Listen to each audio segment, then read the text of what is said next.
तो स्टूडेंट्स हम जो भी पढ़े हैं उसको अप्लाई भी कर लेते हैं, ठीक है। तो इसके लिए एक एग्जांपल लेके चलते हैं, that is find acceleration of blocks in Atwood machine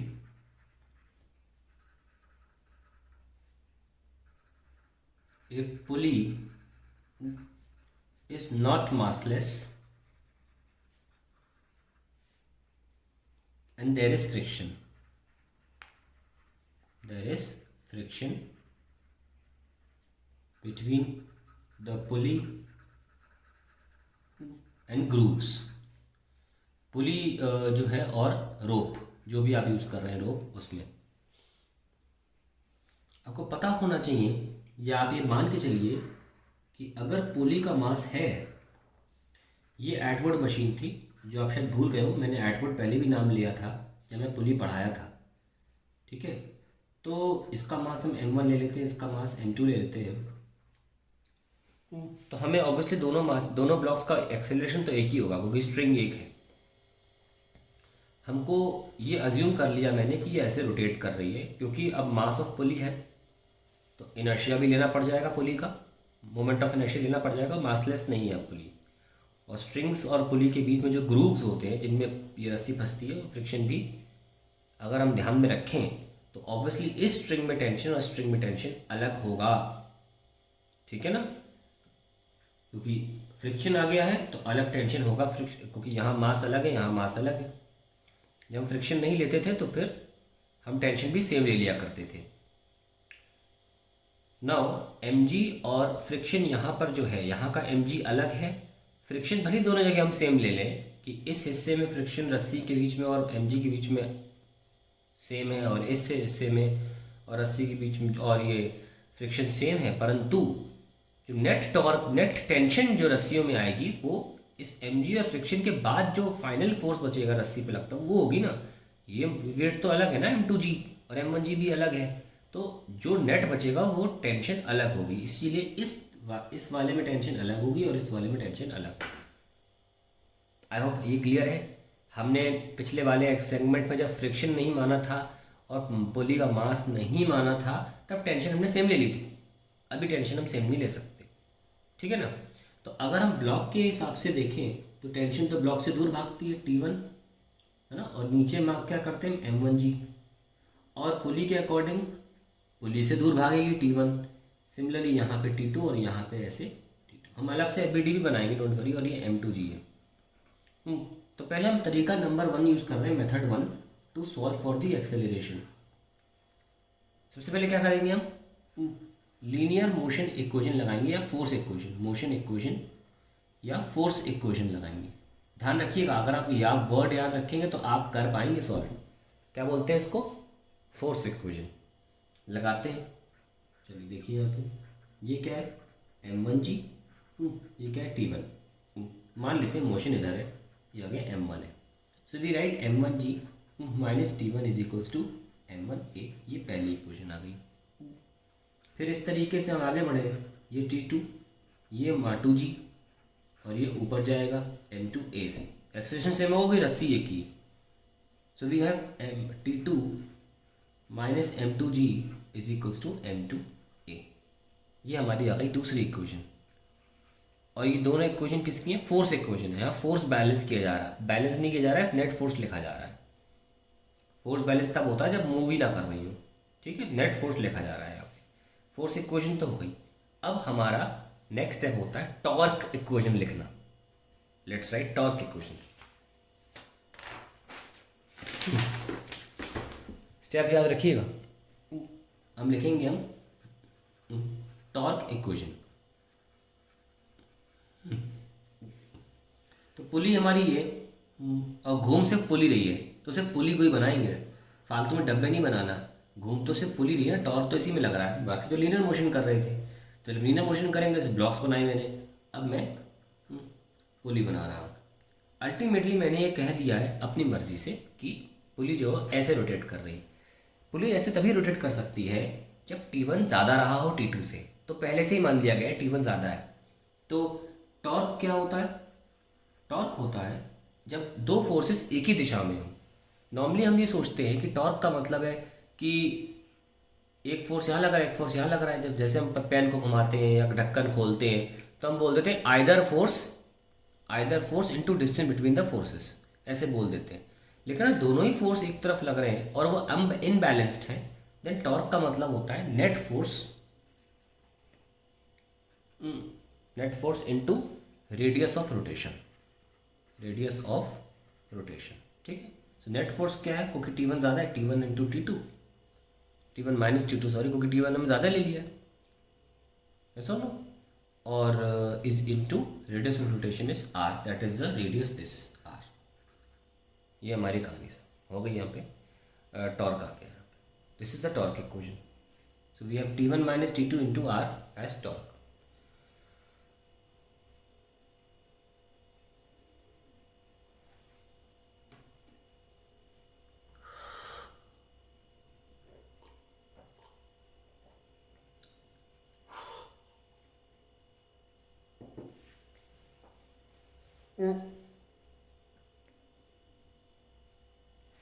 Now this pulley is rotating at some angular acceleration alpha, and we also know that कि हम टॉर्क को I अल्फा भी बोल सकते हैं।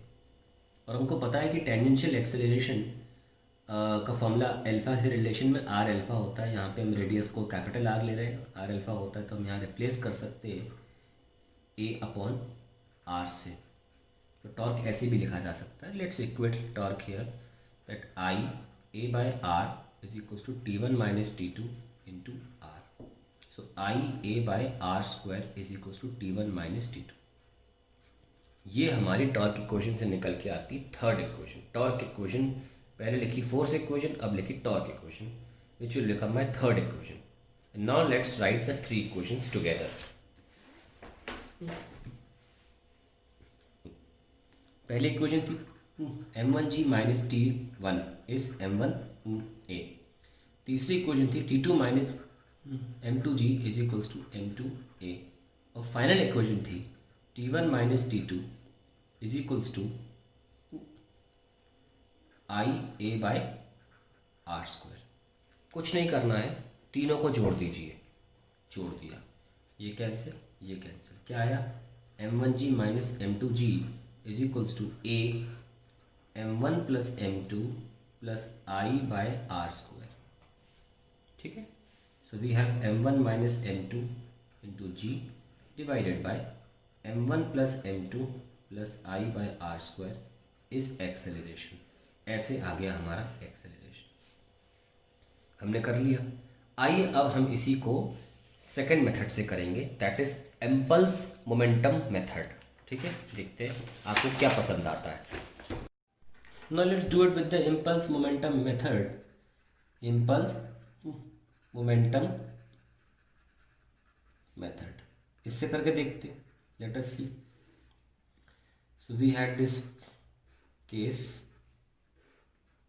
है ना, जिसमें ऐसे रोटेट कराना दिखाया। तो let's write linear impulse momentum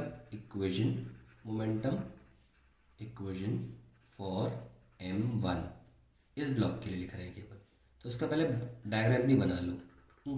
m1g t1 और अल्टीमेटली मोशन इधर दिखाया है। तो अगर मोशन इधर दिखाया है तो नेट फोर्स क्या माना जाएगा? इधर की तरफ, है ना। Let's write p initial plus some impulse due to the net force will give me p final. Initially they were not moving, move करें बाद में due to the impulse. Net force कौन है यहाँ पे? m1g, क्योंकि इधर मोशन हो रहा है तो ये हावी हो गया, डोमिनेट करेगा m1g। Minus t1 is equals to final velocity, let it be p final, है ना। ये आ गई first equation. Similarly linear impulse momentum jp बोल दिया करो, ठीक है, jp इक्वेशन फॉर m2। तो डायग्राम बना लेते हैं। ये m2g, ये टेंशन t2, लेकिन अभी मोशन हम m2 का ऊपर दिखा रहे हैं तो नेट फोर्स ऊपर की तरफ है। तो अब let's write P I plus J is equals to P F. फिर से नेट स्टार्टिंग में तो कुछ मोशन नहीं रहा होगा, थोड़ा सा हिलाना पड़ा, फिर मोशन चालू हो गया। या ये बहुत ज़्यादा भारी रहा होगा तो उसके दैट केस ऑल्सो। खैर, G is net force that is T2 minus M2G into, sorry मैंने टाइम नहीं लगाया, ध्यान रखें JFT होता है, सॉरी टाइम लगाना ज़रूरी था, F/T होता है इम्पल्स, है ना, याद है ना, dp/dt is equals to F, so dp is F/dt, और इसको dp को हम J से दिखाते हैं, तो फोर्स इंटू टाइम इम्पल्स होता है, टाइम ज़रूर लगाएं, सॉरी, मास इंटू दूसरी बॉडी थी तो M2 इंटू वी फाइनल, ये आपका सेकेंड आ गया।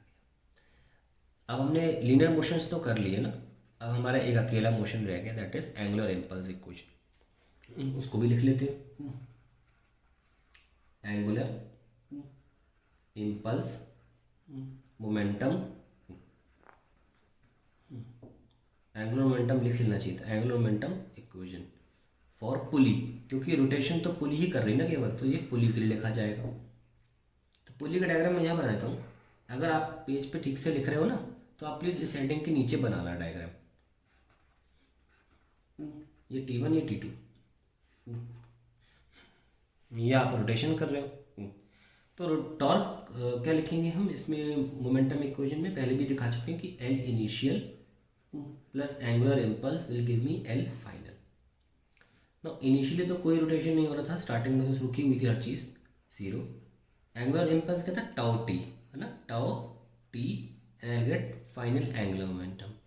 हमने फाइनल एल की वैल्यू लिखना सीखा था आई ओमेगा फाइनल, है ना, I will be the moment of inertia of the पुली, और हमने इसीलिए मासलेस नहीं माना था उसे, क्योंकि मास है तो फिर डिस्क या डिस्क की तरह होती है पुली, तो उसका मोमेंट ऑफ इनर्शिया mr²/2 ले लिया जाएगा अगर हम कभी न्यूमेरिकल करेंगे तो। खैर अभी उसकी बात नहीं कर रहे हैं, तो ये इक्वेशन आपको आई होप क्लियर हो गई होगी।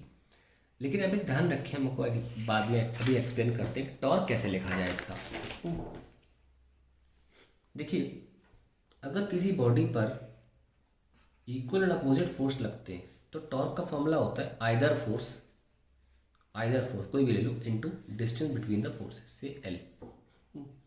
लेकिन अगर किसी बॉडी पर सेम दिशा में फोर्स लग रहा हो तो टॉर्क नहीं होगा अगर दोनों फोर्स बराबर हुए। अगर कोई एक फोर्स भी ज़्यादा हो गया, suppose F1 is greater than F2, in that case the body will definitely rotate in domination due to the F1, rotate कर जाएगी बॉडी। और ऐसे में जो टॉर्क होता है वो लिखा जाता है, जो नेट फोर्स है दोनों में, F net into radius of rotation, ठीक है। तो हम डिस्टेंस बिटवीन द नहीं लेते, फिर हम रेडियस ऑफ रोटेशन लेते हैं, तो ये अपने किसी पॉइंट के अबाउट जहाँ रोटेट कर रही है वहाँ से डिस्टेंस लेंगे, ठीक है, तो रेडियस ऑफ रोटेशन, तो हम ये यूज़ करते हैं, भूले नहीं इस बात को। तो ऐसे में जब हमारी थर्ड इक्वेशन है जिसमें हमने पुली बनाई थी T1 T2, तो उसमें देखो T1 ज़्यादा माना था तभी बॉडी इधर रोटेट कर रही है, तो हम टॉर्क कैसे लिखेंगे, net force T1 minus T2 into radius of rotation that is radius of the disc, क्योंकि डिस्क इसी पॉइंट के अबाउट अलाउड है रोटेट करने के लिए, क्योंकि वो पुली में इस तरीके से कनेक्शन है। एनीवेज, ये हमारा नेट टॉर्क आ जाएगा। अब हम इक्वेशन में रख लेते हैं, putting in angular momentum angular impulse equation, we get T1 minus T2 R multiply by T, क्योंकि हम जानते हैं कि JR क्या था, टाउ T था, is equals to I omega final, and हम जानते हैं कि ओमेगा को लिख सकते हैं V final by R। Okay, so we have T1 minus T2 R, sorry T1 minus T2 into T, R को वहाँ ले जा रहा हूँ मैं, I V final by R square, एक आर नीचे ले जाऊँगा तो आर स्क्वायर हो जाएगा, इसको हम बोलेंगे थर्ड इक्वेशन, ठीक है ना।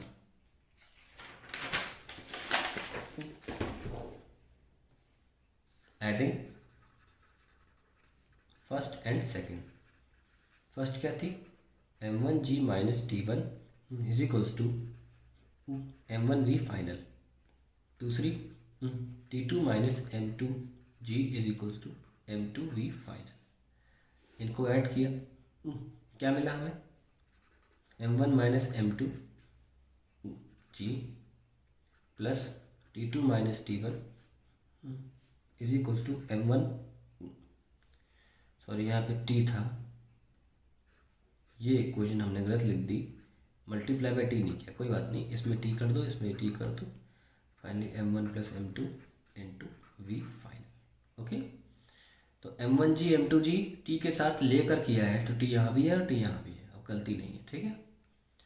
Now m1 minus m2 G T is equals to m1 plus m2 V final minus t2 minus t1 t, और अगर मैं माइनस को यहाँ प्लस बना दूँ तो ये हो जाएगा t1 minus t2 into T, m1 minus m2 G T. तो थर्ड इक्वेशन से ये चीज़ रख लो, है ना, m1 plus m2 V final plus क्या आया था ये I V F by R square. Please पन्ना पलट के देख लीजिए आप, हमने अभी भी प्रूफ किया इसको, t1 minus t2 into T लिख लेता हूँ यहाँ पे, फ्रॉम थर्ड, इसको थर्ड इक्वेशन भी बोला था हमने, from third is m1 minus m2 G T. Okay, so नीचे ले आओ इसको, m1 minus m2 G T whole divide by m1 plus m2 plus I divide by R square gives me v final. So I have got the final velocity of the blocks.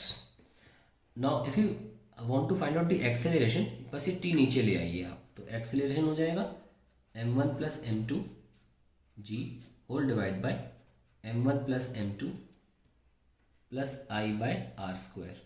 तो हमने वही expression derive कर लिया है जो हमने force equation और torque equation के माध्यम से डिराइव किया था, वही हमने एंगुलर इम्पल्स और लीनियर इम्पल्स इक्वेशन से भी डिराइव कर लिया है।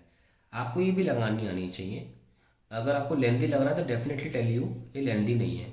बीच में आपको टॉर्क समझाया था मैंने, आप अगर नोटिस करेंगे तो आप भी, मैं 2-3 और डेरिवेशन लेने वाला हूँ डिफरेंट क्वेश्चन, उसमें आपको रियलाइज़ होगा कि ये भी उतना ही छोटा है। मैं कभी किसी दो मेथड को मैं कंपैरिजन नहीं करता, कोई ज़्यादा ईजी है टफ है, ये उतना ही छोटा है, बस इसके भी अपनी जगह इंपॉर्टेंस है और उसकी भी अपनी जगह इंपॉर्टेंस है, दोनों आपको आने चाहिए।